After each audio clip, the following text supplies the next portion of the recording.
ದೇವ್ರ ನಾಮಕ್ಕೆ ಸ್ತೋತ್ರವಾಗಲಿ. KCS ತಂಡಕ್ಕೆ ಹಾಗೂ ಸ್ಟ್ಯಾನಿ ಪಿಂಟೋ ಸರ್ ಅವರಿಗೆ, ಬ್ರದರ್ ಅವರಿಗೆ ಹೃದಯಪೂರ್ವಕವಾದ ವಂದನೆಗಳನ್ನು ಸಲ್ಲಿಸುತ್ತಾ ಇವತ್ತಿನ ಸಂದೇಶಕ್ಕೆ ನಾವು ಮುಂದೋಗೋಣ. ಕೀರ್ತನೆ 119 18ನೇ ವಚನದಲ್ಲಿ ನಾವೇನು ನೋಡ್ತೇವೆ ಅಂದರೆ, ನನ್ನ ಕಣ್ಣು ತೆರೆ, ಆಗ ನಿನ್ನ ಧರ್ಮಶಾಸ್ತ್ರದ ಅದ್ಭುತಗಳನ್ನು ಕಂಡುಕೊಳ್ಳುವೆನು. ಭಕ್ತನಾದ ದಾವಿದನು ಈ ವಾಕ್ಯದಲ್ಲಿ ಬಹಳ ಸ್ಪಷ್ಟವಾಗಿ ಆತನು ದೇವರ ಸಮ್ಮುಖದಲ್ಲಿ ಪ್ರಾರ್ಥನೆ ಮಾಡ್ತಾ ಇದ್ದಾನೆ. ಏನಂದರೆ, ನನ್ನ ಕಣ್ಣುಗಳನ್ನು ತೆರೆ. ಯಾವುದಕ್ಕಾಗಿ? ಆತನ ಧರ್ಮಶಾಸ್ತ್ರದಲ್ಲಿ ಅದ್ಭುತಗಳನ್ನು ಕಂಡುಕೊಳ್ಳುವೆನು. ಧರ್ಮಶಾಸ್ತ್ರದಲ್ಲಿ ಅಡಗಿರುವ ಅನೇಕ ಅದ್ಭುತಗಳನ್ನು, ಸತ್ಯಾಂಶಗಳನ್ನು, ಅವುಗಳನ್ನು ಅರ್ಥ ಮಾಡಿಕೊಳ್ಳುವುದಕ್ಕಾಗಿ ದೇವರ ಸಮ್ಮುಖದಲ್ಲಿ ಭಕ್ತನಾದ ದಾವಿದನು ಈ ಒಂದು ಕೀರ್ತನೆಯಲ್ಲಿ ಪ್ರಾರ್ಥನೆ ಮಾಡ್ತಾ ಇದ್ದಾನೆ. ಇಲ್ಲಿ ನಾವು ಗಮನಿಸಬೇಕಾಗಿರುವ ಪ್ರಾಮುಖ್ಯವಾದ ಕಾರ್ಯವೇನಂತಂದರೆ, ಅನೇಕರ ಜೀವಿತದಲ್ಲಿ ನಾವೇನು ನೋಡ್ತೀವಿ ಅಂದರೆ, ನಮ್ಮ ಕಣ್ಣುಗಳು ಮುಚ್ಚಲ್ಪಟ್ಟಿದೆ. ನಮ್ಮ ಕಣ್ಣುಗಳು ಮುಚ್ಚಲ್ಪಟ್ಟಿದೆ. ಇವತ್ತು ಭಕ್ತನಾದ ದಾವಿದನ ಹಾಗೆ ನಮ್ಮ ಪ್ರಾರ್ಥನೆಯು ಅದೇ ರೀತಿಯಲ್ಲಿ ಇರಬೇಕು. ದೇವರೇ, ನಮ್ಮ ಕಣ್ಣುಗಳನ್ನು ತೆರೆ, ನಿಮ್ಮ ಸತ್ಯವೇದದಲ್ಲಿ ಅಡಗಿರುವ ಅನೇಕ ರಹಸ್ಯಗಳು ನಮಗೆ ತಿಳಿಯಪಡಿಸಿರಿ ಎಂಬುದಾಗಿ ನಾವು ಸಹ ಇವತ್ತು ಭಕ್ತನಾದ ದಾವಿದನ ಹಾಗೆ ಪ್ರಾರ್ಥಿಸಬೇಕು. ಯಾಕೆ ಇಲ್ಲಿ ಈ ವಾಕ್ಯದಲ್ಲಿ ಕಣ್ಣುಗಳನ್ನು ತೆರೆ ಎಂಬುದಾಗಿ ನಾವು ನೋಡ್ತೇವೆ ಅಂದರೆ, ಇಹಲೋಕದ ಅಧಿಪತಿಯಾಗಿರುವ ಸೈತಾನನು ಅನೇಕ ಜನರ ಬುದ್ಧಿಯನ್ನು, ಮನಸ್ಸನ್ನು ಆತನು ಮಂಕು ಮಾಡಿದ್ದಾನೆ. 2ನೇ ಕೊರಿಂಥಿಯದವರ ಬರೆದ ಪತ್ರಿಕೆ 4ನೇ ಅಧ್ಯಾಯ 4ನೇ ವಚನದಲ್ಲಿ ನಾವೇನು ನೋಡ್ತೀವಿ ಅಂದರೆ, ಇವರಲ್ಲಿ ದೇವರ ಪ್ರತಿರೂಪವಾಗಿರುವ ಕ್ರಿಸ್ತನ ಪ್ರಭಾವವನ್ನು ತೋರಿಸುವ ಸುವಾರ್ತೆಯ ಪ್ರಕಾಶವು ಉದಯವಾಗಬಾರದೆಂದು ಈ ಪ್ರಪಂಚದ ದೇವರು ನಂಬಿಕೆ ಇಲ್ಲದವರ ಮನಸ್ಸನ್ನು ಮಂಕು ಮಾಡಿದ್ದಾನೆ. ಹಲ್ಲೆಲೂಯಾ. ಬಹಳ ಸ್ಪಷ್ಟವಾಗಿ ವಾಕ್ಯವು ನಮಗೆ ತಿಳಿಯಪಡಿಸ್ತದೆ. ಈ ಪ್ರಪಂಚದ ಅಧಿಪತಿಯಾಗಿರುವ ಸೈತಾನನು ಮಾಡುವ ಪ್ರಯತ್ನ, ಆತನು ಪ್ರತಿಯೊಂದು ದೇವರ ಮಕ್ಕಳ ಮನಸ್ಸನ್ನು, ಕಣ್ಣನ್ನು ಆತನು ಮುಚ್ಚುತ್ತಾ ಇದ್ದಾನೆ. ನಾವು ಅನೇಕ ನಮ್ಮ ಈ ಒಂದು ಕ್ರೈಸ್ತಿಯ ಜೀವಿತದಲ್ಲಿ ದೇವರ ವಾಕ್ಯದಲ್ಲಿ ಅಡಗಿರುವ ರಹಸ್ಯಗಳನ್ನು ತಿಳಿಯದೆ ನಾವು ವಂಚಿತರಾಗಿದ್ದೇವೆ. ಅದಕ್ಕಾಗಿ ಭಕ್ತನಾದ ದಾವಿದನು ಇಲ್ಲಿ ಸ್ಪಷ್ಟವಾಗಿ ಹೇಳ್ತಾ ಇದ್ದಾನೆ, ನನ್ನ ಕಣ್ಣುಗಳನ್ನು ತೆರೆ ಎಂಬುದಾಗಿ. ಯಾಕಂದರೆ ಸೈತಾನನ ಪ್ರಯತ್ನವೇ ಅದಾಗಿದೆ. ಯೋಹಾನ್ ಬರೆದ ಸುವಾರ್ತೆ 8ನೇ ಅಧ್ಯಾಯ 44ನೇ ವಚನದಲ್ಲಿ, ಸೈತಾನನು ನಿಮ್ಮ ತಂದೆ, ನೀವು ಆ ತಂದೆಯಿಂದ ಹುಟ್ಟಿದವರಾಗಿದ್ದು ನಿಮ್ಮ ತಂದೆಯ ದುರಿಚ್ಛೆಗಳನ್ನೇ ನಡೆಸಬೇಕೆಂದಿದ್ದೀರಿ. ಅವನು ಆದಿಯಿಂದಲೂ ಕೊಲೆಗಾರನಾಗಿದ್ದು ಸತ್ಯದಲ್ಲಿ ನಿಲ್ಲಲಿಲ್ಲ. ಅವನಲ್ಲಿ ಸತ್ಯವೂ ಇಲ್ಲವೇ ಇಲ್ಲ. ಅವನು ಸುಳ್ಳಾಡುವಾಗ ಸ್ವಭಾವಾನುಸಾರವಾಗಿ ಆಡುತ್ತಾನೆ. ಅವನು ಸುಳ್ಳುಗಾರನು, ಸುಳ್ಳಿಗೆ ಮೂಲ ಪುರುಷನು ಆಗಿದ್ದಾನೆ. ಹಲ್ಲೆಲೂಯಾ. ಇಲ್ಲಿ ಬಹಳ ನಾವು ಗಮನಿಸಬೇಕು. ಸಮಸ್ತ ಎಲ್ಲ ಸುಳ್ಳಿಗೆ ಮೂಲ ಪುರುಷನು ಸೈತಾನನು. 1ನೇ ಪೇತ್ರ 5ನೇ ಅಧ್ಯಾಯ 8ನೇ ವಚನದಲ್ಲಿ ನಾವು ನೋಡುತ್ತೇವೆ, ಗರ್ಜಿಸುವ ಸಿಂಹದೋಪಾಯದಲ್ಲಿ ಯಾರನ್ನು ನುಂಗಲಿ ಎಂಬುದಾಗಿ ಸೈತಾನನು, ಆತನು ಪ್ರತಿದಿನವೂ ಪ್ರತಿ ಕ್ಷಣವೂ ಆತನು ಅಲಿದಾಡ್ತಾ ಇದ್ದಾನೆ. ಯಾಕಂದರೆ ಆತನಿಗೆ ಇರುವ ಸಮಯ ಬಹಳ ಕಡಿಮೆ. ಇವತ್ತು ಕ್ರೈಸ್ತರ ಜೀವಿತದಲ್ಲಿ ಅನೇಕ ಸುಳ್ಳು ಎಂಬ ಬೀಜಗಳನ್ನು ಆತನು ಬಿತ್ತಿ ಅವರ ಕಣ್ಣುಗಳನ್ನು ಮುಚ್ಚಿದ್ದಾನೆ. ಅದಕ್ಕಾಗಿ ಭಕ್ತನಾದ ದಾವಿದನು ನನ್ನ ಕಣ್ಣನ್ನು ತೆರೆ ಎಂಬುದಾಗಿ ಬಹಳ ಸ್ಪಷ್ಟವಾಗಿ ವಾಕ್ಯದಲ್ಲಿ ಭಕ್ತನಾದ ದಾವಿದನು ಪ್ರಾರ್ಥನೆ ಮಾಡ್ತಾ ಇದ್ದಾನೆ. ಇವತ್ತು ನಮ್ಮ ಪ್ರಾರ್ಥನೆಯೂ ಸಹ ಅದೇ ಆಗಿರಬೇಕು. ಯಾಕಂದರೆ ಒಂದು ವೇಳೆ ನಿಜವಾಗಲೂ ನಾವು ಸತ್ಯಾಂಶಗಳನ್ನು ಅರಿತವರಾಗಿರುವುದಾದರೆ ನಮ್ಮ ಜೀವಿತದ ಒಂದು ಶೈಲಿಯು, ನಮ್ಮ ಜೀವನವು ಅದು ಬೇರೆ ಆಗಲಿಕ್ಕೆ ಸಾಧ್ಯವಾಗ್ತಿತ್ತು. ನಾವು ಈಗ ಏನಿದೆಯಲ್ಲ ಅದಕ್ಕಿಂತ ವಿಭಿನ್ನವಾದ ಒಂದು ಜೀವನ ಜೀವಿಸಲಿಕ್ಕೆ ಸಾಧ್ಯವಾಗ್ತಿತ್ತು ಪ್ರಿಯರೇ. ಯೋಹಾನ್ ಬರೆದ ಸುವಾರ್ತೆ 8ನೇ ಅಧ್ಯಾಯ 32ನೇ ವಚನದಲ್ಲಿ ಇದಕ್ಕೆ ಪರಿಹಾರವನ್ನು ನಾವು ಕಂಡುಕೊಳ್ಳುತ್ತೇವೆ. ಅದೇನೆಂದರೆ, ಮತ್ತು ಸತ್ಯವು ನಿಮ್ಮನ್ನು ಬಿಡುಗಡೆ ಮಾಡುವುದು ಎಂದು ಯೇಸು ಕ್ರಿಸ್ತನು ಸ್ವತಃ ಹೇಳಿದನು. Hallelujah, hallelujah. ನಮ್ಮ ಕಣ್ಣುಗಳು ಹೇಗೆ ತೆರೆಯಲ್ಪಡುತ್ತದೆ ಅಂದರೆ, ಸತ್ಯವನ್ನು ನಾವು ಕಂಡುಕೊಳ್ಳುವಾಗ ಸತ್ಯವು ನಮ್ಮನ್ನು ಬಿಡುಗಡೆ ಮಾಡ್ತದೆ. ಆ ಸತ್ಯವು ಯಾರು ಎಂಬುದಾಗಿ ನಾವು ನೋಡುವುದಾದರೆ, ಯೋಹಾನ್ ಬರೆದ ಸುವಾರ್ತೆ 14:6 ಸ್ವತಃ ಯೇಸು ಕ್ರಿಸ್ತನು ಹೇಳ್ತಾ ಇದ್ದಾನೆ, ನಾನೇ ಮಾರ್ಗವು, ನಾನೇ ಸತ್ಯವು, ನಾನೇ ಜೀವವು ಎಂಬುದಾಗಿ ಯೇಸು ಕ್ರಿಸ್ತನು ಬಹಳ ಸ್ಪಷ್ಟವಾಗಿ ವಾಕ್ಯದಲ್ಲಿ ನಮಗೆ ತಿಳಿಯಪಡಿಸ್ತಾ ಇದ್ದಾರೆ. ಅಷ್ಟು ಮಾತ್ರವಲ್ಲದೆ ಯೋಹಾನ್ ಬರೆದ ಸುವಾರ್ತೆ 1:1 ನಾವೇನು ನೋಡ್ತೇವೆ ಅಂದರೆ, ಆದಿಯಲ್ಲಿ ವಾಕ್ಯವಿತ್ತು, ವಾಕ್ಯವು ದೇವರ ಬಳಿಯಲ್ಲಿ ಇತ್ತು, ಆ ವಾಕ್ಯವೇ ದೇವರಾಗಿತ್ತು. ಥಿಯಾಲಜಿಕಲಿ ನಾವು ಅದಕ್ಕೆ ಒಂದು ಶಬ್ದವನ್ನು ಅವರು ಅದಕ್ಕೆ ಕಾಯಿನ್ ಮಾಡಿದ್ದಾರೆ. ಅದೇನೆಂದರೆ ಕ್ರಿಸ್ಟೋಫೇನಿ ಎಂಬುದಾಗಿ. ಕ್ರಿಸ್ಟೋಫೇನಿ ಅಂದರೆ ಪ್ರೀ ಎಕ್ಸಿಸ್ಟೆನ್ಸ್. ಅಂದರೆ ಯೇಸು ಕ್ರಿಸ್ತನು ಮನುಷ್ಯನಾಗಿ ನರವತಾರವನ್ನು ಧರಿಸಿಕೊಂಡು ಭೂಲೋಕಕ್ಕೆ 2024 ವರ್ಷಗಳ ಹಿಂದೆ ಬರುವುದಕ್ಕಿಂತ ಮುಂಚಿತವಾಗಿ ಆತನು ಆ ಒಂದು ದೇವರ ಮಾತಿನ ರೂಪದಲ್ಲಿ ಆತನು ಇದ್ದನು ಎಂಬುದಾಗಿ ಯೋಹಾನ್ ಬರೆದ ಸುವಾರ್ತೆ 1:1 ಬಹಳ ನಮಗೆ ಸ್ಪಷ್ಟೀಕರಿಸ್ತದೆ. ಹಾಗಾಗಿ ಈ ವಾಕ್ಯವು, ನಮ್ಮ ಕೈಯಲ್ಲಿದ್ದ ವಾಕ್ಯವು ಇದು ದೇವರ ಮಾತಾಗಿದೆ, ಇದು ಸತ್ಯವೇದವಾಗಿದೆ. ಈ ವೇದದಿಂದಲೇ, ಇದು ಸುಳ್ಳು ವೇದ ಅಲ್ರಿ, ನಮ್ಮ ಕೈಯಲ್ಲಿರೋದು ಸತ್ಯವೇದವಾಗಿದೆ. ಈ ಸತ್ಯವೇದದ ಮುಖಾಂತರವೇ ನಾವು ಸೈತಾನಿನ ಎಲ್ಲ ಬಿಡುಗಡೆಯಿಂದ, ಸೈತಾನಿನ ಎಲ್ಲ ಬಂಧನಗಳಿಂದ ದೇವರು ನಮ್ಮನ್ನು ಬಿಡಿಸುವುದಕ್ಕಾಗಿ ಆತನು ಶಕ್ತನಾಗಿದ್ದಾನೆ. ಅದಕ್ಕಾಗಿ ಭಕ್ತನಾದ ದಾವೀದನು ಹೇಳ್ತಾ ಇದ್ದಾನೆ, ನನ್ನ ಕಣ್ಣುಗಳನ್ನು ತೆರೆ. ನಮ್ಮ ಕಣ್ಣುಗಳು ತೆರೆಯಲ್ಪಡುವುದಕ್ಕೆ ಒಂದೇ ಒಂದು ಮಾರ್ಗ, ಒಂದೇ ಒಂದು ಹಾದಿ, ಅದೇನೆಂದರೆ ದೇವರ ವಾಕ್ಯದಿಂದ, ಯೇಸು ಕ್ರಿಸ್ತನ ಮಾತುಗಳಿಂದ, ಯೇಸು ಕ್ರಿಸ್ತನಿಂದ ಎಂಬುದಾಗಿ ನಾವು ಅರ್ಥ ಮಾಡಿಕೊಳ್ಳೋದು ಬಹಳ ಪ್ರಾಮುಖ್ಯವಾಗಿದೆ. ಹಾಗಾಗಿ ಇವತ್ತು ಸತ್ಯವೇದದಲ್ಲಿ ಒಂದು ಸತ್ಯಾಂಶವನ್ನು ಇವತ್ತು ನಾವು ನೋಡೋಣ ಪ್ರಿಯರೇ. ಅದು ಏನೆಂದರೆ, ಒಂದು ಪ್ರಶ್ನೆಯಿಂದ ಇವತ್ತಿನ ಸಂದೇಶವನ್ನು ನಾವು ಪ್ರಾರಂಭಿಸೋಣ. ಇವತ್ತು ಕ್ರೈಸ್ತರಲ್ಲಿ ನಾವು ನೋಡುವುದಾದರೆ, ಯಾರಿಗೆ ಸಮಸ್ಯೆ ಇಲ್ಲ ಕೈ ಎತ್ತಿರಿ ಎಂಬುದಾಗಿ ನಾವು ಯಾರನ್ನಾದರೂ ಕೇಳುವುದಾದರೆ ಯಾರೂ ಕೈ ಎತ್ತುವುದಿಲ್ಲ.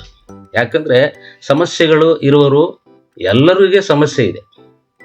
ಯಾಕೆ ಇವತ್ತು ನಾವು ಪ್ರಾಸ್ಪರಿಟಿ ಗಾಸ್ಪಲ್ ಹೇಳುವವರನ್ನು ನಾವು ನೋಡುವುದಾದರೆ, ನಿಮಗೆ ಯಾವುದೇ ಸಮಸ್ಯೆ ಇರುವುದಿಲ್ಲ, ಯೇಸು ಕ್ರಿಸ್ತನ ಸಮ್ಮುಖದಲ್ಲಿ ಬರ್ರಿ, ಕಷ್ಟ ಇರುವುದಿಲ್ಲ, ಸಮಸ್ಯೆಗಳಿರುವುದಿಲ್ಲ, ಬಾಧೆ ಇರುವುದಿಲ್ಲ ಎಂಬುದಾಗಿ ನಾವು ಆ ಬೋಧಕರ ಬಾಯಿಂದ ನಾವು ಕೇಳುವುದನ್ನು ನಾವು ನೋಡ್ತೇವೆ.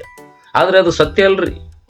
ಯಾಕಂದರೆ ಈಗ ನಮ್ಮ ಈ ಒಂದು KCS ವ್ಯವಸ್ಥಾಪಕರಾಗಿರುವ ಸ್ಟ್ಯಾನಿ ಪಿಂಟೋ ಅವರನ್ನೇ ಅನೇಕ ಸಂದರ್ಭಗಳಲ್ಲಿ, ವಿಡಿಯೋಗಳಲ್ಲಿ ಅವರು ಮುಂದೆ ಬಂದು, ಚಾನಲ್ಗಳ ಮುಖಾಂತರ ಅವರ ಮುಂದೆ ಬಂದು ಕ್ರೈಸ್ತರಿಗೆ ಅನೇಕ ಸಂದರ್ಭಗಳಲ್ಲಿ ಅವರು ಸಪೋರ್ಟ್ ಮಾಡುವುದನ್ನು ನಾವು ನೋಡ್ತಾ ಇದ್ದೇವೆ. ಕ್ರೈಸ್ತರಿಗೆ ಬೆಂಬಲಿಸುವುದನ್ನು ನಾವು ನೋಡ್ತಾ ಇದ್ದೇವೆ. ಅವರ ಕಷ್ಟಗಳಲ್ಲಿ, ಬಾಧೆಗಳಲ್ಲಿ, ನೋವುಗಳಲ್ಲಿ, ಅವರು ಎದುರಿಸ್ತಿರುವ ಅನೇಕ ವಿರೋಧಗಳಲ್ಲಿ ಈ ನಮ್ಮ ವ್ಯವಸ್ಥಾಪಕರಾಗಿರುವ ಬ್ರದರ್ ಸ್ಟ್ಯಾನಿ ಪಿಂಟೋ ಅವರು ಬಂದು ಅವರನ್ನು ಬೆಂಬಲಿಸುವುದನ್ನು ನಾವು ಎಲ್ಲರೂ ಕಂಡಿದ್ದೇವೆ. ಸೊ ಅದೇನು ತೋರಿಸ್ತದೆ ಅಂದರೆ, ಪ್ರಾಬ್ಲಮ್ಸ್ ಪ್ರತಿಯೊಬ್ಬರಿಗೆ ಇರ್ತದೆ, ಪ್ರಾಬ್ಲಮ್ಸ್ ಇಲ್ಲದೆ ಇವರು ಯಾರೂ ಇಲ್ಲ. ಸೊ ಅದು ಸತ್ಯವಾಗಿದೆ, ಅದನ್ನು ನಾವು ಅರ್ಥ ಮಾಡಿಕೊಳ್ಬೇಕು. ಯೇಸು ಕ್ರಿಸ್ತನ ಸಮ್ಮುಖದಲ್ಲಿ ಬಂದ ನಂತರ, ಕ್ರೈಸ್ತರಾದ ನಂತರ ನಮ್ಮ ಲೈಫ್ ಭಾಳ ಚೆನ್ನಾಗಿರ್ತದೆ ಎಂಬುದಾಗಿ ಅದು ಸತ್ಯವಲ್ಲ ಪ್ರಿಯರೇ. ಅಂದರೆ ಸಮಸ್ಯೆಗಳು ಇದ್ದೇ ಇರ್ತದೆ. ನೋಡಿ, ಲೂಕನು ಬರೆದ ಸುವಾರ್ತೆ 9:23 ಈ ಒಂದು ಅಂಶವು ಬಹಳ ನಮಗೆ ಸ್ಪಷ್ಟೀಕರಿಸಲ್ಪಡುತ್ತದೆ. ಅದೇನೆಂದರೆ, ಇದಲ್ಲದೆ ಆತನು ಎಲ್ಲರಿಗೆ ಹೇಳಿದ್ದೇನೆಂದರೆ, ಯಾವನಿಗಾದರೂ ನನ್ನ ಹಿಂದೆ ಬರುವುದಕ್ಕೆ ಮನಸ್ಸಿದ್ದರೆ ಅವನು ತನ್ನನ್ನು ನಿರಾಕರಿಸಿ ತನ್ನ ಶಿಲುಬೆಯನ್ನು ದಿನಾಲು ಹೊತ್ತುಕೊಂಡು ನನ್ನ ಹಿಂದೆ ಬರಲಿ. ಹಲ್ಲೆಲೂಯಾ. ವಾಕ್ಯ ಬಹಳ ಸ್ಪಷ್ಟವಾಗಿ ಹೇಳುತ್ತದೆ. ಈ ಒಂದು ಸಮಸ್ಯೆಗಳು, ಕಷ್ಟಗಳು, ಬಾಧೆಗಳು, ನೋವುಗಳು, ಅದಕ್ಕೆ ಪ್ರತೀಕವಾಗಿ ಈ ಶಿಲುಬೆ ಅದಕ್ಕೆ ಪ್ರತೀಕವಾಗಿದೆ. ಮತ್ತೆ ಬರೆದ ಸುವಾರ್ತೆ 10:38 ಅದೇ ಮಾತನ್ನು ನಾವು ನೋಡ್ತೇವೆ. ಮತ್ತು ಯಾವನಾದರೂ ತನ್ನ ಶಿಲುಬೆಯನ್ನು ತೆಗೆದುಕೊಂಡು ನನ್ನ ಹಿಂದೆ ಬಂದ ಹೊರತು ನನಗೆ ಯೋಗ್ಯನಲ್ಲ. ಬಹಳ ಸ್ಪಷ್ಟವಾಗಿ ದೇವರು ಕಂಡೀಷನ್ ಅನ್ನು ಹಾಕ್ತಾ ಇದ್ದಾರೆ. He has to reject himself, he has to deny himself. ನಿಮ್ಮನ್ನು ನೀವು ನಿರಾಕರಿಸಿ ನಿಮ್ಮ ಶಿಲುಬೆಯನ್ನು ಹೊತ್ತುಕೊಂಡು ನನ್ನ ಹಿಂದೆ ಬರುವುದಾದರೆ ಮಾತ್ರವೇ ನೀವು ನನ್ನ ಹಿಂದೆ ಬರುವುದಕ್ಕೆ ಯೋಗ್ಯನೆಂಬುದಾಗಿ ಈ ವಾಕ್ಯದಲ್ಲಿ ಯೇಸು ಕ್ರಿಸ್ತನು ಬರೀತಾ ಇದ್ದಾನೆ. ಮತ್ತೆ ಬರೆದ ಸುವಾರ್ತೆ 16:24 ನಾವು ನೋಡ್ತೇವೆ. ಮತ್ತು ಯೇಸು ತನ್ನ ಶಿಷ್ಯರಿಗೆ ಹೇಳಿದ್ದೇನೆಂದರೆ, ಯಾವನಿಗಾದರೂ ನನ್ನ ಹಿಂದೆ ಬರುವುದಕ್ಕೆ ಮನಸ್ಸಿದ್ದರೆ ಅವನು ತನ್ನನ್ನು ನಿರಾಕರಿಸಿ ತನ್ನ ಶಿಲುಬೆಯನ್ನು ಹೊತ್ತುಕೊಂಡು ನನ್ನ ಹಿಂದೆ ಬರಲಿ. Hallelujah, hallelujah. ನೋಡಿ, ಇವತ್ತಿನ ಸಂದೇಶದ ತಲೆಬರವೇ ಕ್ಯಾರಿ ದಿ ಕ್ರಾಸ್. ತನ್ನ ಶಿಲುಬೆಯನ್ನು, ತನ್ನನ್ನು ತಾನು ನಿರಾಕರಿಸಿ ತನ್ನ ಶಿಲುಬೆಯನ್ನು ಹೊತ್ತುಕೊಂಡು ನನ್ನ ಹಿಂದೆ ಬರಲಿ. ಇವತ್ತಿನ ಸಂದೇಶದ ತಲೆಬರೇನೇ ಅದೇ ಆಗಿದೆ. We have to carry our cross. ಇವತ್ತು ಅನೇಕ ಕ್ರೈಸ್ತರ ಜೀವಿತದಲ್ಲಿ ನಾವೇನು ನೋಡ್ತೇವೆ ಅಂದರೆ, ಬರೇ ಚರ್ಚ್ಗೆ ಹೋಗೋದು ಬರುವುದು ಮಾತ್ರವೇ, ಆದರೆ ಕ್ರಾಸ್ ಅವರ ಜೀವಿತದಲ್ಲಿ ಕಾಣಲಿಕ್ಕೆ ಸಾಧ್ಯವಿಲ್ಲ. ಯಾರು ಈ ರೀತಿಯಾದ ಸಂದೇಶವನ್ನು ಕ್ರಾಸ್ ವಿಷಯದಲ್ಲಿ, ಸಮಸ್ಯೆಗಳ ವಿಷಯದಲ್ಲಿ ಅವರು ಕೇಳಲಿಕ್ಕೆ ಸಿದ್ಧರಾಗಿರುವುದಿಲ್ಲ ಪ್ರಿಯರು. ಯಾಕಂದರೆ ಅವರಿಗೆ ಏನು ಸಿಗ್ತದೆ, ಏನು ಬೆನಿಫಿಟ್ ಆಗ್ತದೆ, ಯಾವ ಕ್ಷೇತ್ರದ ಅವರ ಜೀವಿತದ ಯಾವ ಕ್ಷೇತ್ರದಲ್ಲಿ ದೇವರ ವಾಕ್ಯಕ್ಕೆ ಅನುಗುಣವಾಗಿ ಆಶೀರ್ವಾದಗಳನ್ನು ಪಡೆದುಕೊಳ್ಳಬೇಕು ಎಂಬುವ ಒಂದು ನಿರೀಕ್ಷೆಯಿಂದ ಬರ್ತಾರೆ ವಿನಃ, ಆದರೆ ಕ್ರಿಸ್ತನನ್ನು ಹಿಂಬಾಲಿಸುವಾಗ ನಮ್ಮ ಶಿಲುಬೆಯನ್ನು ಹಿಂಬಾಲಿಸಬೇಕು ಎಂಬ ಸತ್ಯಾಂಶವನ್ನು ತಿಳಿಯದೆ ಇವತ್ತು ಅನೇಕ ಜನರ ಕಣ್ಣುಗಳು ಮುಚ್ಚಲ್ಪಟ್ಟಿದೆ. ಭಕ್ತನಾದ ದಾವಿದನು ಅದಕ್ಕೆ ಹೇಳುತ್ತೆ, ನನ್ನ ಕಣ್ಣುಗಳನ್ನು ತೆರೆ ಎಂಬುದಾಗಿ ಭಕ್ತನಾದ ದಾವಿದನು ಬಹಳ ಸ್ಪಷ್ಟವಾಗಿ ಕೀರ್ತನೆಯಲ್ಲಿ ಬರೆಯುವುದನ್ನು ನಾವು ನೋಡ್ತಾ ಇದ್ದೇವೆ. ಇಲ್ಲಿ ನಾವು ಅರ್ಥ ಮಾಡಿಕೊಳ್ಳಬೇಕಾದ ಪ್ರಾಮುಖ್ಯವಾದ ಕಾರ್ಯವೇನೆಂದರೆ, ಕ್ಯಾರಿ ದಿ ಕ್ರಾಸ್. ನಮ್ಮ ಶಿಲುಬೆಯನ್ನು ಹೊತ್ತುಕೊಳ್ಳುವುದು ಏನಂದರೆ, ನಮ್ಮ ಶಿಲುಬೆ ಅಂದರೆ ಏನು? Self denial. ಸೆಲ್ಫ್ ಡಿನಯಲ್ ಅಂದರೆ ನಮ್ಮನ್ನು ನಾವು ನಿರಾಕರಿಸುವುದು. We have to reject our self. ಅದು ರಿಜೆಕ್ಷನ್ ಎಂಬುದಾಗಿ ನಾವು ನೋಡೋದಾದರೆ ಒಂದು ಆಂತರಿಕವಾಗಿ ಮತ್ತು ಇನ್ನೊಂದು ಹೊರಗಡೆಯಿಂದ ನಾವು ನಮ್ಮನ್ನು ನಾವು ರಿಜೆಕ್ಟ್ ಮಾಡಿಕೊಂಡು ಜೀವನ ಮಾಡಬೇಕು. ತ್ಯಾಗಪೂರ್ವಕವಾಗಿ ಜೀವನ ಮಾಡಬೇಕು. ಸಜೀವ ಯಜ್ಞೆಯಾಗಿ ದೇವರ ಸಮ್ಮುಖದಲ್ಲಿ, ದೇವರ ಸೇವೆಯಲ್ಲಿ ಸಜೀವ ಯಜ್ಞೆಯಾಗಿ ನಾವು ಜೀವನ ಮಾಡಬೇಕು. ನಮ್ಮ ಶರೀರದ ಇಚ್ಛೆಗಳನ್ನು ಪೂರೈಸದೆ ಶರೀರಕ್ಕೆ ತದ್ವಿರುದ್ಧವಾಗಿ ದೇವರನ್ನು ಆರಾಧಿಸುವ, ಘನಪಡಿಸುವ ವ್ಯಕ್ತಿಗಳಾಗಿ ನಾವು ಜೀವನ ಮಾಡಬೇಕು. ನೋಡ್ರಿ, ಮೊದಲನೇ ಕೊರಿಂಥ ಅಪೊಸ್ತಲನಾದ ಪೌಲನು ಮೊದಲನೇ ಕೊರಿಂಥದವರೆಗೆ ಬರೆದ ಪತ್ರಿಕೆ 3ನೇ ಅಧ್ಯಾಯ 16ನೇ ವಚನ ಹಾಗೂ 6ನೇ ಅಧ್ಯಾಯ 19ನೇ ವಚನದಲ್ಲಿ ಬಹಳ ಸ್ಪಷ್ಟವಾಗಿ ಆತನ ಹೇಳ್ತಾನೆ. ಒಂದು ಸಭೆಗೆ ಆತನ ಹೇಳ್ತಾ ಇದ್ದಾನೆ, ಮೊಟ್ಟ ಮೊದಲದಾಗಿ ನೀವು ದೇವರ ಆಲಯವಾಗಿದ್ದೀರಿ. ಮೊದಲನೇ ಕೊರಿಂಥಿ 3ನೇ ಅಧ್ಯಾಯ 16ನೇ ವಚನದಲ್ಲಿ ಆ ವಾಕ್ಯವು ಸಭೆಗೆ ಬರೆಯಲ್ಪಟ್ಟಿದೆ. ಎರಡನೇದಾಗಿ 6ನೇ ಅಧ್ಯಾಯ 19ನೇ ವಚನದಲ್ಲಿ ನಾವೇನು ನೋಡ್ತೀವಿ ಅಂದರೆ, ವೈಯಕ್ತಿಕವಾಗಿ ಆತನ ಹೇಳ್ತಾ ಇದ್ದಾನೆ, ನೀನು ದೇವರ ಆಲಯವಾಗಿದ್ದಿ. Hallelujah, hallelujah. ಇಲ್ಲಿ ಗಮನಿಸಬೇಕಾಗಿರುವ ಪ್ರಾಮುಖ್ಯವಾದ this speaks about self denial. ನಮ್ಮನ್ನು ನಾವು ನಿರಾಕರಿಸುವುದು ಇಲ್ಲೇ ಅನ್ವಯಿಸುತ್ತದೆ. ಯಾಕಂದರೆ ನಾವು ದೇವರ ಆಲಯವಾಗಿದ್ದೇವೆ. ನೋಡ್ರಿ, ಹೊರಗಡೆ ನಾವು ನೋಡೋದಾದರೆ ಈ ನಮ್ಮ ಹಿಂದೂ ಸ್ನೇಹಿತರಾಗಲಿ, ಮುಸ್ಲಿಂ ಸ್ನೇಹಿತರಾಗಲಿ ಅಥವಾ ಕ್ರೈಸ್ತ ಸ್ನೇಹಿತರಾಗಲಿ, ಆ ಆಲಯಗಳನ್ನು ನಾವು ಗಮನಿಸಿ ನೋಡುವುದಾದರೆ ಬಹಳಷ್ಟು ಕ್ಲೀನಾಗಿರ್ತದೆ. ಆಲಯಗಳು, ಕಟ್ಟಡಗಳು ಬಹಳ ಕ್ಲೀನಾಗಿರ್ತದೆ. ಸೊ ಅದೇ ರೀತಿಯಲ್ಲಿ ನಮ್ಮ ಜೀವನವು, ನಮ್ಮ ಹೃದಯವು, ನಮ್ಮ ಮನಸ್ಸು, ಅದು ಸಹ ಆ ಆಲಯವು ಯಾವ ರೀತಿಯಲ್ಲಿ ಅದು ಸ್ವಚ್ಛವಾಗಿರ್ತದೋ, ಕ್ಲೀನ್ ಆಗಿರ್ತದೋ, ಅದೇ ರೀತಿಯಲ್ಲಿ ನಾವು ಸಹ ಕ್ಲೀನಾಗಿರಬೇಕು. ಗುಡಿಗಳಲ್ಲಿ, ಗೋಪುರಗಳಲ್ಲಿ, ಮಂದಿರಗಳಲ್ಲಿ, ಭವ್ಯ ಮಂದಿರಗಳಲ್ಲಿ, ಕಟ್ಟಡಗಳಲ್ಲಿ ದೇವರು ಜೀವನ ಮಾಡ್ತಾ ಇಲ್ರಿ. ದೇವರು ಕಾಣುವುದಿಲ್ರಿ. You cannot find God in big buildings, because God dwells in every human beings. ದೇವರು ಪ್ರತಿಯೊಂದು ವ್ಯಕ್ತಿಯಲ್ಲಿ ಆತನು ವಾಸವಾಗಿರ್ತಾನೆ. ಮೊದಲನೇ ಎಫೆಸಿ 1ನೇ ಅಧ್ಯಾಯ 13ನೇ ವಚನದಲ್ಲಿ ನಾವೇನು ನೋಡ್ತೇವೆ ಅಂದರೆ, ನಾವು ಪವಿತ್ರಾತ್ಮನ ಮುಖಾಂತರ ಮುದ್ರಿಸಲ್ಪಟ್ಟಿದ್ದೇವೆ. ಯಾವಾಗ ನಾವು ಯೇಸು ಕ್ರಿಸ್ತನನ್ನು ಸ್ವಂತ ರಕ್ಷಕನಾಗಿ ನಾವು ಅಂಗೀಕರಿಸಿದೆವೋ ಅದೇ ಕ್ಷಣದಲ್ಲಿ ನಾವು ಮುದ್ರಿಸಲ್ಪಟ್ಟಿದ್ದೇವೆ. ಪವಿತ್ರಾತ್ಮನು ನಮ್ಮಲ್ಲಿ ವಾಸವಾಗಿದ್ದಾನೆ. ಪವಿತ್ರಾತ್ಮನ ಮುಖಾಂತರ ಯೇಸು ಕ್ರಿಸ್ತನು ನಮ್ಮಲ್ಲಿ ವಾಸವಾಗಿದ್ದಾನೆ. ತಂದೆ, ಕುಮಾರ, ಪರಿಶುದ್ಧಾತ್ಮ ತ್ರಯೇಕ ದೇವರು ನಮ್ಮಲ್ಲಿ ವಾಸವಾಗಿದ್ದಾರೆ. Hallelujah, hallelujah. ಹಾಗಾಗಿ ನಾವು ಕ್ರಾಸ್ ಅಂದರೆ ನಮ್ಮನ್ನು ನಾವು ನಿರಾಕರಿಸಿ ನಡೆಯಬೇಕು. ನಮ್ಮ ಜೀವನದ ಎಲ್ಲ ಕ್ಷೇತ್ರಗಳಲ್ಲಿ, ಅಂದರೆ ನಮ್ಮ ವೈಯಕ್ತಿಕ ಜೀವನವಾಗಿರ್ಬೋದು, ನಮ್ಮ ಸಾಂಸಾರಿಕ ಜೀವನವಾಗಿರ್ಬೋದು, ನಮ್ಮ ವಿದ್ಯಾಭ್ಯಾಸ ಜೀವನವಾಗಿರ್ಬೋದು, ಅಥವಾ ನಮ್ಮ ಕೆಲಸ ಕಾರ್ಯಗಳಲ್ಲಾಗಿರ್ಬೋದು, ನಮ್ಮ ಜೀವನದ ಎಲ್ಲ ಕ್ಷೇತ್ರಗಳಲ್ಲಿ ಈ ಸೆಲ್ಫ್ ಡಿನಯಲ್ ಎಂಬುದಾಗಿ ನಾವು ನೋಡುವುದಾದರೆ ದೇವರಿಗೆ ಮೊದಲನೇ ಸ್ಥಾನವನ್ನು ಕೊಡು. ಅದಕ್ಕಾಗಿಯೇ ಮತ್ತಾಯ ಬರೆದ ಸುವಾರ್ತೆ 6ನೇ ಅಧ್ಯಾಯ 33ನೇ ವಚನದಲ್ಲಿ ಬಹಳ ಸ್ಪಷ್ಟವಾಗಿ ಬರೆಯಲ್ಪಟ್ಟಿದೆ, ಮೊದಲು ದೇವರ ರಾಜ್ಯಕ್ಕಾಗಿ, ನೀತಿಗಾಗಿ ತವಕ ಪಡಿರಿ. ಇದು ಸತ್ಯ. ಸತ್ಯವು ನಮ್ಮನ್ನು ಬಿಡುಗಡೆ ಮಾಡಲಿ, ಸತ್ಯವು ನಿಮ್ಮನ್ನು ಬಿಡುಗಡೆ ಮಾಡಲಿ ಎಂಬುದಾಗಿ ದೇವ್ರ ವಾಕ್ಯ ಹೇಳ್ತಾ ಇದೆ. ಯಾವಾಗ ನಾವು ಈ ಒಂದು ಬ್ಯಾಲೆನ್ಸನ್ನು, ಮೊದಲನೇ ಆದ್ಯತೆಯನ್ನು, ಮೊದಲನೇ ಸ್ಥಾನವನ್ನು ನಮ್ಮ ಜೀವನದ ಎಲ್ಲ ಕ್ಷೇತ್ರದಲ್ಲಿ ನಾವು ಕೊಡುವುದಿಲ್ಲವೋ ಆವಾಗಲೇ ನಾವು ಬಿದ್ದು ಹೋಗ್ತಾ ಇರ್ತೇವೆ ಪ್ರಿಯರೇ.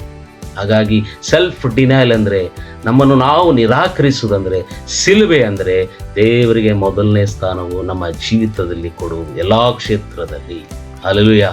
ಅಷ್ಟು ಮಾತ್ರವಲ್ಲದೆ ಹೊರಗಡೆ ನಾವು ನೋಡೋದಾದರೆ ಅನೇಕ ಸಮಸ್ಯೆಗಳು ನಾವು ಎದುರಿಸಬೇಕು.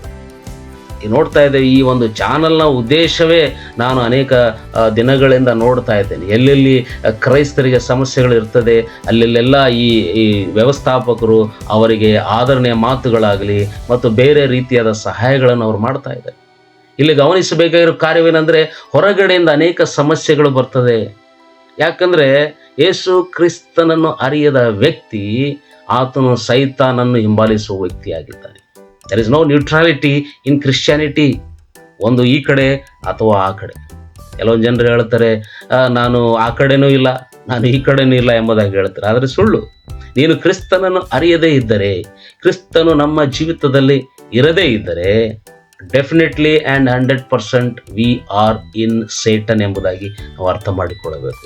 ಸೊ ಸೈತಾನನ ಸಹಚರರು, ಸೈತಾನನ್ನು ಅನುಸರಿಸಿ ನಡೆಯುತ್ತಿರುವ ವ್ಯಕ್ತಿಗಳು ಈ ಲೋಕದಲ್ಲಿ ಕ್ರೈಸ್ತರಿಗೆ ಅನೇಕ ಸಮಸ್ಯೆಗಳನ್ನು ಮಾಡ್ತಾರೆ. ಇದೂ ಸಹ ಸಿಲುಬೆಯ ಭಾಗವಾಗಿದೆ.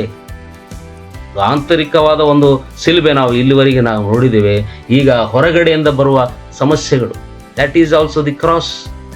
ಅದಕ್ಕಾಗಿ ಯೇಸು ಕ್ರಿಸ್ತನು ಮತ್ತೆ ಬರೆದ ಸುವಾರ್ತೆ 5ನೇ ಅಧ್ಯಾಯ 11-12ನೇ ವಚನದಲ್ಲಿ ಈ ರೀತಿಯಾದ ಸಂದರ್ಭಗಳಲ್ಲಿ ಕ್ರೈಸ್ತರಿಗೆ ಆತನನ್ನು ಅನುಸರಿಸಿ ನಡೆಯುತ್ತಿರುವ ತನ್ನ ಮಕ್ಕಳಿಗೆ ಆತನು ಹೇಳುವ ಮಾತೇನೆಂದರೆ, ನನ್ನ ನಿಮಿತ್ತವಾಗಿ ಜನರು ನಿಮ್ಮನ್ನು ನಿಂದಿಸಿ ಹಿಂಸೆ ಪಡಿಸಿ ನಿಮ್ಮ ಮೇಲೆ ಕೆಟ್ಟ ಕೆಟ್ಟ ಮಾತುಗಳನ್ನು ಸುಳ್ಳಾಗಿ ಹರಿಸಿದರೆ ನೀವು ಧನ್ಯರು. ನನ್ನ ಪ್ರಿಯ ದೇವ ಜನರೇ, ನೀವು ಧನ್ಯರು. Don't worry, god will take care of those people. ನಾವು ಹೊಡೆದ್ರೆ ಅದು ಕ್ಷಣ ಮಾತ್ರವೇ, ಜಾಸ್ತಿ ಇಂಪ್ಯಾಕ್ಟ್ ಇರಲ್ಲ.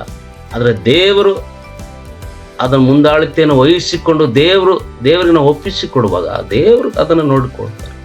ಇದು ನಾವು ಅರ್ಥ ಮಾಡಿಕೊಳ್ಳೋದು ಬಹಳ ಪ್ರಾಮುಖ್ಯವಾಗಿದೆ. ಯಾಕಂದರೆ ಆ ವಾಕ್ಯವು ಏನು ಹೇಳ್ತದೆ, ನನ್ನ ನಿಮಿತ್ತವಾಗಿ ಜನರು ನಿಮ್ಮನ್ನು ನಿಂದಿಸಿ ಹಿಂಸೆ ಪಡಿಸಿ ನಿಮ್ಮ ಮೇಲೆ ಕೆಟ್ಟ ಕೆಟ್ಟ ಮಾತುಗಳನ್ನು ಸುಳ್ಳಾಗಿ ಹಿಂಸೆ ಹೊರಿಸಿದರೆ ನೀವು ಧನ್ಯರು. 12ನೇ ವಚನದಲ್ಲಿ ಅದನ್ನು ಹೇಳ್ತಾ ಇದ್ದಾನೆ. ಇಂಥ ಒಂದು ಪರಿಸ್ಥಿತಿಗಳಲ್ಲಿ ನಾವು ಏನು ಮಾಡಬೇಕು? ಸಂತೋಷ ಪಡಿರಿ, ಉಲ್ಲಾಸ ಪಡಿರಿ. ಲೋಕದಲ್ಲಿ ನಿಮಗೆ ಬಹಳ ಫಲ ಸಿಕ್ಕುವುದು.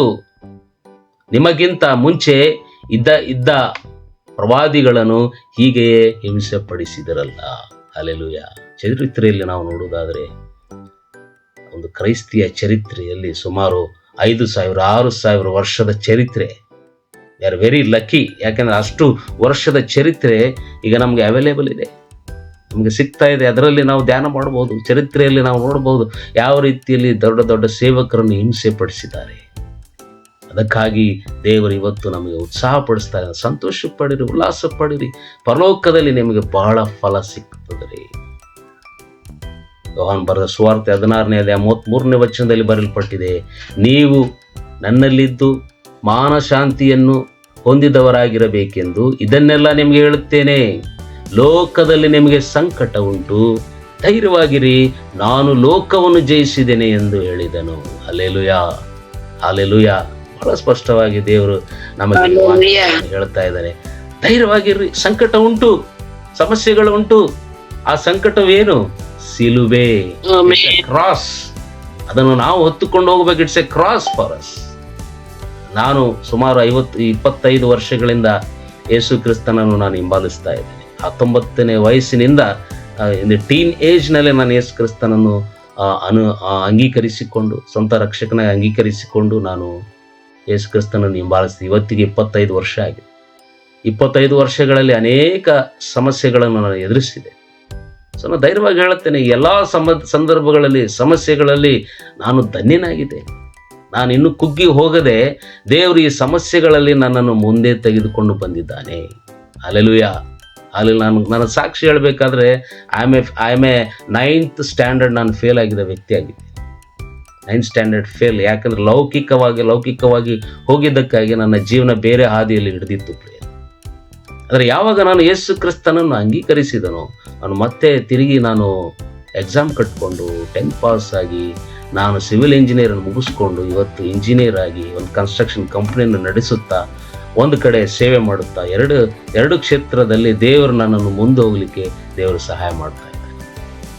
ಅದಕ್ಕಾಗಿ ನಾವು ಸಂತೋಷ ಪಡಬೇಕು, ಉಲ್ಲಾಸ ಪಡಬೇಕು.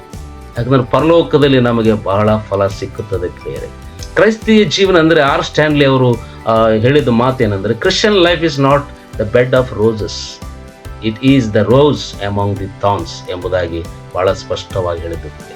ಉದಾಹರಣೆಗೆ ನಾವು ನೋಡುವುದಾದರೆ, ಹಡಗು ಸಮುದ್ರದಲ್ಲಿ ನಾವು ನೋಡ್ತೇವೆ. ಹಡಗು ಅದು ಎಷ್ಟೋ ಕೋಟಿ ಖರ್ಚು ಮಾಡಿ ಅದನ್ನು ಅವರು ತಯಾರು ಮಾಡಿ ಸಮುದ್ರದಲ್ಲಿ ಬಿಡುವಾಗ, ಅದು ತನ್ನ ಪ್ರಯಾಣವನ್ನು ಸಾಗಿಸುವಾಗ, ತನ್ನ ಒಂದು ಸ್ಟೇಷನ್ಗೆ ಅದು ಹೋಗುವಾಗ ಅದು ಸಮುದ್ರಕ್ಕೆ ಹೇಳಲಿಕ್ಕೆ ಬರಲ್ಲ.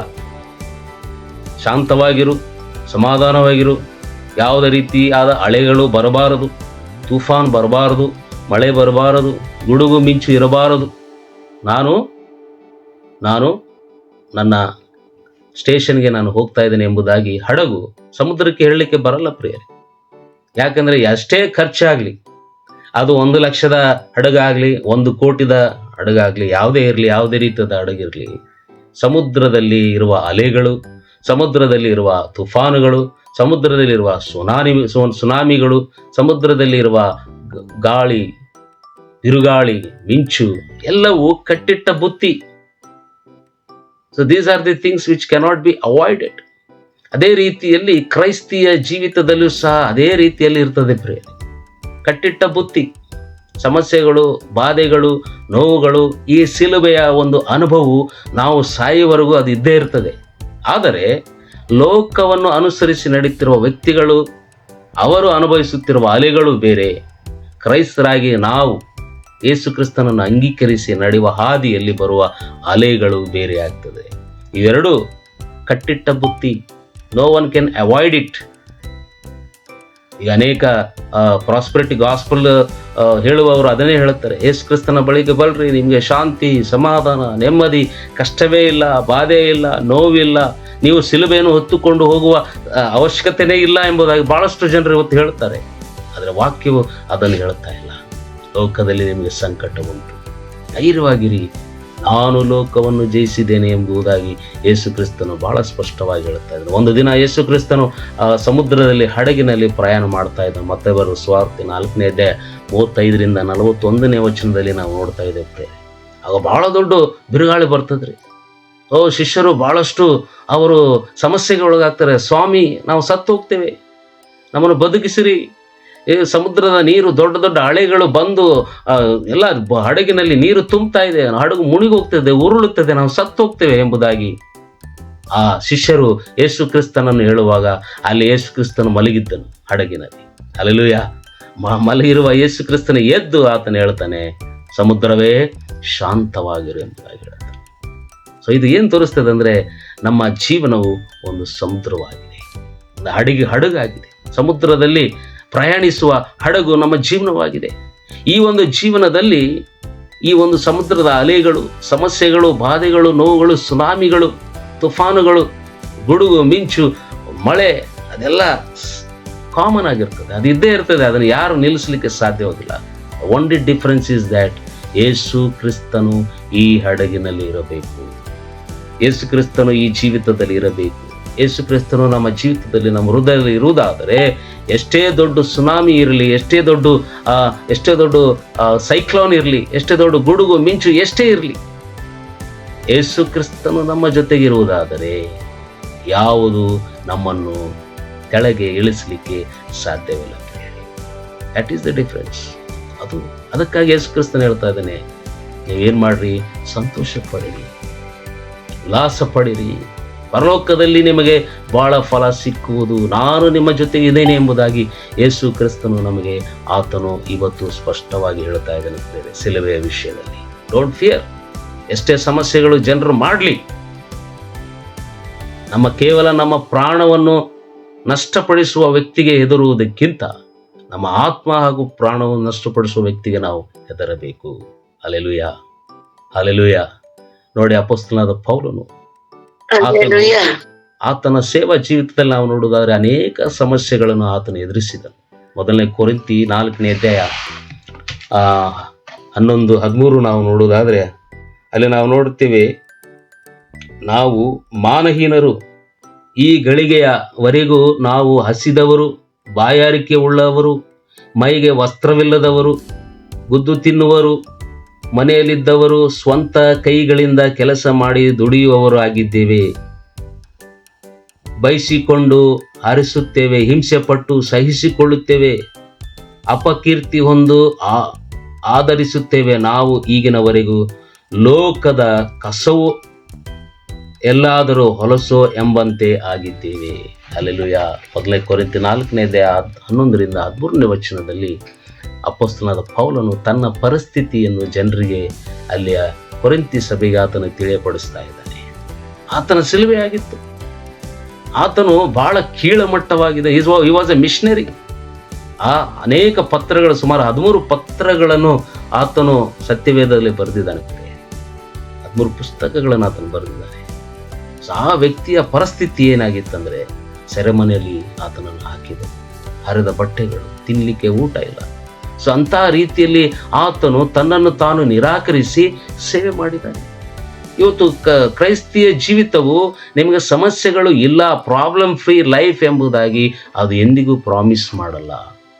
ಆದರೆ ಅದು ಒಂದು ಪ್ರಾಮಿಸ್ ಮಾಡ್ತದೆ, ಒಂದು ಗ್ಯಾರಂಟಿ ಕೊಡ್ತದೆ. ಏನಂದರೆ, ನಿಮ್ಮ ಎಲ್ಲ ಸಮಸ್ಯೆಗಳಲ್ಲಿ ಯೇಸು ಕ್ರಿಸ್ತನು ನಮ್ಮ ಜೊತೆಗಿರ್ತಾನೆ. ತಲೆಯಿಂದ ಅಂಗಾಲುವರೆಗೆ ಆತನ ಅಪಾರವಾದ ಕೃಪೆಯನ್ನು ಸುರಿಸಿ ನಮ್ಮ ಈ ಲೋಕದ ಯಾತ್ರೆಯನ್ನು ಮುಗಿಸುವುದಕ್ಕಾಗಿ ಆತನು ನಮ್ಮ ಜೊತೆಯಲ್ಲಿ ಇದ್ದು ನಡೆಸುತ್ತಾನೆ. ಪ್ರಿಯರೇ, ಹಲ್ಲೆಲೂಯಾ, ಹಲ್ಲೆಲೂಯಾ.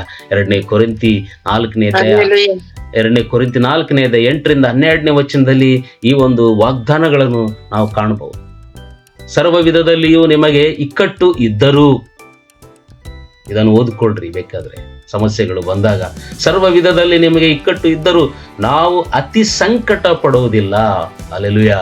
ನಾವು ದಿಕ್ಕು ಕಾಣದವರಾಗಿದ್ದರೂ ಕೇವಲ ದಸೆಗೆಟ್ಟವರಲ್ಲ, ಹಿಂಸೆ ಪಡುವವರಾಗಿದ್ದರೂ ಕೈ ಬಿಡಲ್ಪಟ್ಟವರಲ್ಲ, ಕೆಡವಲ್ಪಟ್ಟವರಾಗಿದ್ದರೂ ಪ್ರಾಣ ನಷ್ಟ ಪಡುವವರಲ್ಲ. ನೋಡ್ರಿ, ಹಿಂಸೆ ಪಡುವವರಾಗಿದ್ದರೂ, ಕೆಡವಲ್ಪಟ್ಟವರಾಗಿದ್ದರೂ, ಇವೆಲ್ಲ ಏನು ತೋರಿಸಿದೆ ಅಂದರೆ, ಇವೆಲ್ಲ ಸುನಾಮಿಗಳು, ಸೈಕ್ಲೋನ್ಗಳು, ಬಾಧೆಗಳು, ನೋವುಗಳು. ಪ್ರತಿಯೊಂದು ಕ್ರೈಸ್ತರಿಗೆ ಬರುವ ಈ ಒಂದು ಸಮಸ್ಯೆಗಳಿಗೆ ಈ ವಾಕ್ಯವು ಸ್ಪಷ್ಟವಾಗಿ ಹೇಳ್ತದೆ. ಇವೆಲ್ಲ ಬಂದರೂ ನಾವು ಕೆಡಲ್ಪಟ್ಟವರಾಗಿರುವುದಿಲ್ಲ, ಪ್ರಾಣ ನಷ್ಟ ಪಡುವವರಾಗಿರುವುದಿಲ್ಲ. ಯೇಸುವಿನ ಜೀವವು ನನ್ನ ದೇಹದಲ್ಲಿ ಉಂಟೆಂದು ತೋರಿ ಬರುವುದಕ್ಕಾಗಿಯೇ. ಹಲ್ಲೆಲೂಯಾ. ಯೇಸು ಕ್ರಿಸ್ತ ನಮ್ಮ ಜೀವಿತದಲ್ಲಿ ಇದ್ದಾನೆ. is there in our heart, is there in our life. when he is there in our life, we will not fear to any person. ಯಾವುದೇ ಸಮಸ್ಯೆಗಳು ಏನೇ ಬಂದರೂ ನಾವು ಹೆದರುವುದಿಲ್ಲ. ಪ್ರಿಯರೇ, 17ನೇ ಶತಮಾನದಲ್ಲಿ ನವೆಂಬರ್ 1793ರಿಂದ 1834 ನಮಗೆಲ್ಲರಿಗೆ ಪರಿಚಯ ಆಗಿರುವ ವ್ಯಕ್ತಿ ವಿಲಿಯಂ ಕೇರಿ. ಆತನು ಬೆಂಗಾಲ್ಗೆ ಬರ್ತಾನೆ, ವೆಸ್ಟ್ ಬೆಂಗಾಲ್, ಕಲ್ಕಟ್ಟಾಗೆ ಬರ್ತಾನೆ. ಪ್ರಿಯರೇ, ಸೊ ಆತನು ಒಂದು ಮಿಷನರಿ ಆಗಿ ಬಂದು ಅನೇಕ ಸಾಧನೆಗಳನ್ನು ವಿಲಿಯಂ ಕೇರಿ ಮಾಡ್ತಾನೆ. ಆತನು ನಾವು ನೋಡ್ತೇವೆ ಚೈಲ್ಡ್ ಮ್ಯಾರೇಜ್, 6ನೇ ವಯಸ್ಸು, 7, 8, 9 ವಯಸ್ಸಿನಲ್ಲಿ, ಚಿಕ್ಕ ವಯಸ್ಸಿನಲ್ಲೇ ಆಗಿನ ಕಾಲದಲ್ಲಿ ಮಕ್ಕಳಿಗೆ ಅವರು ಮದುವೆ ಮಾಡ್ತಾ ಇದ್ರು. ದೊಡ್ಡ ದೊಡ್ಡ ಮುದುಕರಾಗಿರೋ ಬ್ರಾಹ್ಮಣ್ಸ್ಗೆ ಅವರು ಕೊಟ್ಟು ಮದುವೆ ಮಾಡ್ತಾ ಇದ್ರು. Child marriage. ಬಹಳಷ್ಟು ಮಕ್ಕಳು ಸಂಕಷ್ಟಕ್ಕೆ ಒಳಗಾಗಿದ್ರು. ಅದನ್ನು ನಿರ್ಮೂಲನೆ ಮಾಡುವುದಕ್ಕಾಗಿ ದೇವರು ವಿಲಿಯಂ ಕೇರಿಯನ್ನು ಉಪಯೋಗ ಮಾಡ್ತಾರೆ. ಅಷ್ಟು ಮಾತ್ರವಲ್ಲದೆ ಸತಿ, ನಮಗೆಲ್ಲರಿಗೂ ಗೊತ್ತಿದೆ, ಗಂಡ ಸತ್ತಂದರೆ ಮುಗೀತು, ಹೆಂಡತಿಯನ್ನು ಸಹ ಸಜೀವವಾಗಿ ಆ ಒಂದು ಬೆಂಕಿಯಲ್ಲಿ ಹಾಕ್ತಾ ಇದ್ರು. ಸೊ ಅದನ್ನು ಸಹ ರಾಜಾರಾಮ್ ಮೋಹನ್ ರಾಯ್ ಎಂಬ ಒಂದು ಸೋಷಿಯಲ್ ಆಕ್ಟಿವಿಟಿಸ್ಟ್, ಫ್ರೀಡಮ್ ಫೈಟರ್ ಆಗಿರೋ ಅವರ ಜೊತೆಗೆ ಸೇರಿಕೊಂಡು ಸತಿಯನ್ನು ನಿರ್ಮೂಲನೆ ಮಾಡುವುದಕ್ಕಾಗಿ ವಿಲಿಯಂ ಕೇರಿ ಅಲ್ಲಿ ಉಪಯೋಗ ಆದನು.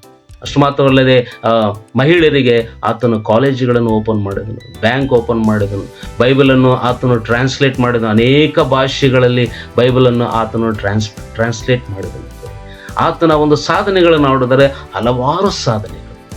ಒಂದು ಕಡೆ ಆತನು ಸಾಧನೆ ಮಾಡ್ತಾ ಇದ್ದನು, ಇನ್ನೊಂದು ಕಡೆ ನಾವು ನೋಡೋದಾದರೆ ಕೇವಲ 5ನೇ ವಯಸ್ಸಿನಲ್ಲಿ ತನ್ನ ಮಗನಾಗಿರೋ ಪೀಟರ್ ಕೇರಿ ಆತನು ಸತ್ತು ಹೋಗ್ತಾನೆ.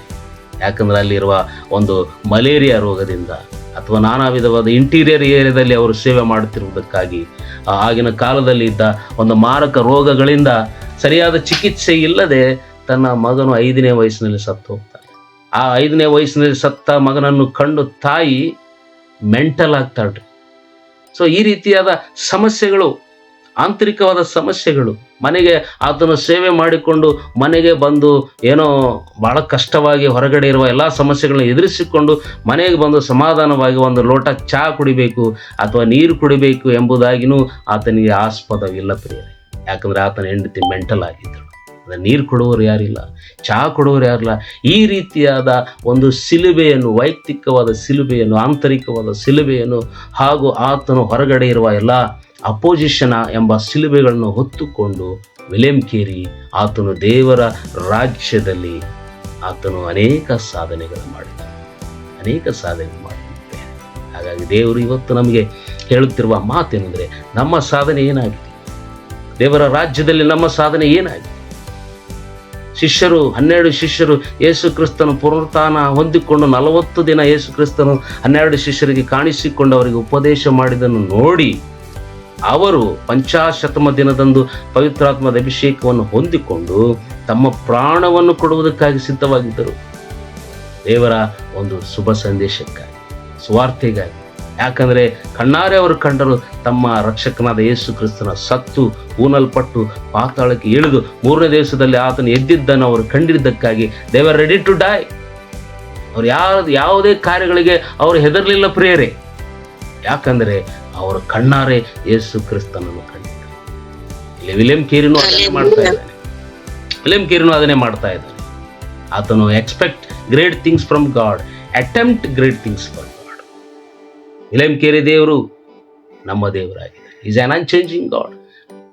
ದೇವರ ರಾಜ್ಯದಲ್ಲಿ ನಾವು ಮಾಡಬೇಕಾಗಿರೋ ಕಾರ್ಯಗಳು ಬಹಳ ಇದೆ ಪ್ರಿಯರೇ. ಈ ಕೇವಲ 38 ಜನರು ಇವತ್ತು ಸೇರಿಕೊಂಡಿದ್ದಾರೆ. ಇದು 308 ಆಗಬೇಕು, ಇದು 3008 ಆಗಬೇಕು.